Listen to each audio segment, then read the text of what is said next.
Aku gak peduli siapa di dalam. Kamu lihat jelas, aku ini dari keluarga lu. Siapa yang berani mengganggu keluargaku? Tadi kamu bilang cuman ada satu orang tamu saja kan? Berarti masih ada banyak tempat kosong di dalam. Biarkan aku masuk. Biar sekalian aku bayar 2 kali lipatnya. Aku kasih tahu ya, cepat pergi dari hadapanku. Kalau tidak, kalian tanggung sendiri akibatnya. Lulu berkata tanpa ampun. Setelah mendengarnya, Lina segera melangkah mundur. Kali ini dia tidak pernah mengenakan topeng apapun. Jadi dia tidak bisa bersembunyi. Kalau Lulu benar-benar akan menerobos masuk, dia pasti akan bisa langsung melihat wajah Lina. Dan bahkan bisa melihat kalau dia sedang berada bersama Louis. Semuanya pasti akan terbongkar. Tapi tangannya masih tetap digenggam oleh Louis. Dia benar-benar tak ada tempat untuk bersembunyi lagi. Lina menatap Louis, tapi mendapati Louis sedang menatapnya dengan begitu dalam, seolah-olah pandangannya itu bisa menembus hatinya.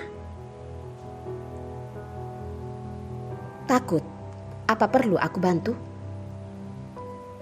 Lina benar-benar tak berdaya.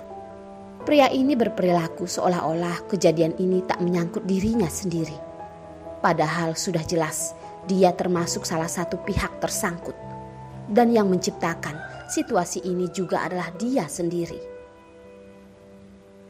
Namun Lina tak bisa menenangkan perasaannya. Badannya panas seperti baru terbakar. Dia dengan terpaksa menatap Louis dengan memohon dan mengangguk pada Louis. Kalau gitu, cepat tolong aku. Mata Louis tak terlihat panik dan tak bersalah sama sekali. Malahan tersenyum di bibirnya makin dalam. Seolah-olah dia sedang mengejek anak kucing yang tak bisa melarikan diri sekarang. Jahat. Ini adalah satu-satunya kata yang sedang Lina rasakan sekarang terhadapnya. Mendengar keributan di luar, Lina sudah sangat panik. Wajahnya sudah sangat merah. Tapi mau tidak mau, dia tetap berkata dengan pelan. Tolong, kita bisa keluar dari pintu lain gak? Atau hindari dulu dia. Aku gak mau Lulu melihat kita. Louis mengangkat alisnya dengan ekspresi mengejek. Kamu ini lagi minta bantuan orang. Oh ya, aku mau bilang sama kamu. Kamu ini wanitaku. Tidak peduli mau sekarang ataupun ke depannya. Yang kamu bisa mohon itu cuman aku seorang. Sebenarnya daripada menyebutnya memohon, aku lebih memilih kata manja. Wajah Lina yang merah menatapnya. Dia bersumpah. Sekarang dia benar-benar ingin menggigitnya.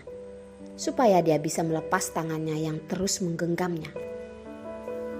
Siapa sangka Louis menganggap Lina sekarang sangat menggemaskan, bagaikan seekor kelinci kecil.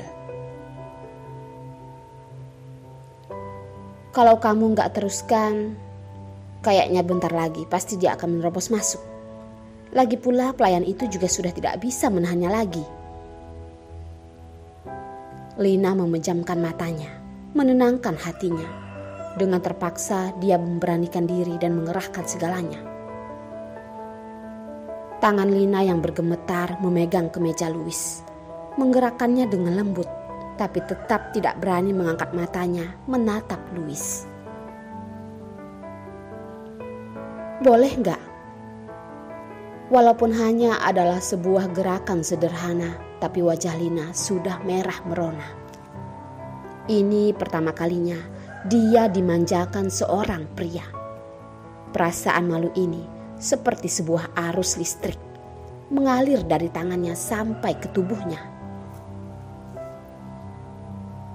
Tepat ketika Lina menundukkan kepalanya, jadi dia tidak tahu bahwa Louis sedang melihatnya. Dan terlihat senyum dari bibir Louis, terlihat amat puas. Gaya manjanya ini terlihat lebih menggemaskan dari apa yang Louis bayangkan. Tidak sia-sia tadi Louis mencandainya. Louis langsung melepas tuksedonya dan menutupi kepala Lina. Louis bahkan tidak mengatakan sepatah kata pun, memperlakukannya bak seorang putri dan langsung menggendongnya. Jantung Lina berdetak sangat kencang. Matanya hanya dapat melihat kain dari tuksedo Louis yang sedang menutupinya. Tapi juga tidak terasa sesak, karena masih ada celah supaya dia bisa tetap bernapas. Dan juga dia bisa merasakan Louis yang sedang berjalan menggendongnya. Faktanya, ketika pandangan seseorang sedang terhalang, berarti mereka tidak bisa lagi mengandalkan indera penglihatan. Jadi secara alami mereka hanya bisa mengandalkan indera penciuman dan pendengaran mereka. Aroma dari tuksedonya adalah bau kayu pinus. Tidak bisa dibilang bau. Dia mengira orang setegas dan seelit Louis ini tidak akan pernah menggunakan aroma parfum seperti ini. Tapi malahan dia menggunakan parfum dengan aroma yang sekeras ini. Mungkin untuk menegaskan kejantanannya. Tak lama, Lina bisa mendengar suara jeritan Lulu. Di saat itu juga, Lulu yang tadinya begitu agresif melihat Louis sedang berjalan keluar dari dalam restoran dan dia sedang menggendong seorang wanita yang ditutupi oleh tuksedanya. Tampaknya seperti wanita yang sudah jatuh tertidur. Lulu kenapa masih belum mengerti juga apa yang sebenarnya sedang terjadi. Ternyata orang yang menservasi seluruh Cibanteng adalah Louis. Coba kamu bilang, kamu ini sebenarnya keluarga mana sih? Berani-beraninya masuk menerobos ke sini mengatasnamakan keluarga lu. Kalau nggak salah, kamu sama papamu kan margalu. Beda dengan margaku. Kalau kamu nggak tahu margamu sendiri, coba periksa status keluargamu. Kamu ini sebenarnya marga apa? Louis sangat jarang berbicara sebanyak ini kepada orang asing. Tapi kata-katanya ini menusuk hati Lulu dengan begitu dalam, membuat wajah Lulu pucat seketika. Karena semua yang Louis katakan itu adalah kelemahannya. Ini membuatnya merasa dipermalukan. Lulu tahu kejadian ini pasti akan tersebar ke umum dengan cepat. Lulu tidak berani melawan. Dia hanya bergemetar dan berkata, maaf paman, aku benar-benar tak tahu kalau kamu sedang di sini. Aku pergi aja kalau begitu. Lulu segera pergi dari sana, tidak berani berdiam lagi di sana. Suasana di sana terlalu menekan. Teman Lulu yang sedang berada di sana pun tidak kuat melihatnya. Mereka dengan canggung dan gugup membungkukkan diri pada Louis dan segera pergi bersama Lulu. Tatapan Louis tertuju kembali ke wanita yang sedang ia gendong. Dengan tegas berkata,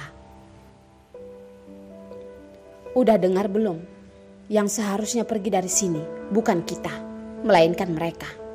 Dan aku dari dulu juga gak pernah keluar dari pintu belakang." Lina tak bisa mengatakan sepatah kata pun. Dan Lina juga berpikir, orang-orang juga tahu siapa sebenarnya anak mahkota dari keluarga Liu. Rumor itu sudah tersebar. Rumor berkata, walaupun tuan besar dari keluarga Liu sudah menikah, tapi waktu itu terjadi sebuah kecelakaan mobil. Istrinya meninggal di tempat, dan tuan besar itu pun kehilangan kemampuan reproduksinya. Lalu tuan besar itu mengadopsi banyak anak adopsi, semuanya dari keluarga yatim piatu.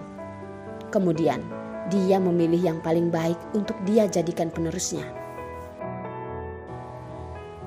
Tak tahu apa keluarga Liu itu terkutuk, tapi anak adopsinya itu meninggal satu persatu.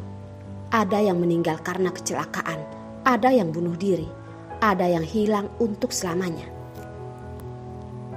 Rumor beredar, katanya anak-anak adopsinya ini meninggal karena konflik dari dalam keluarga.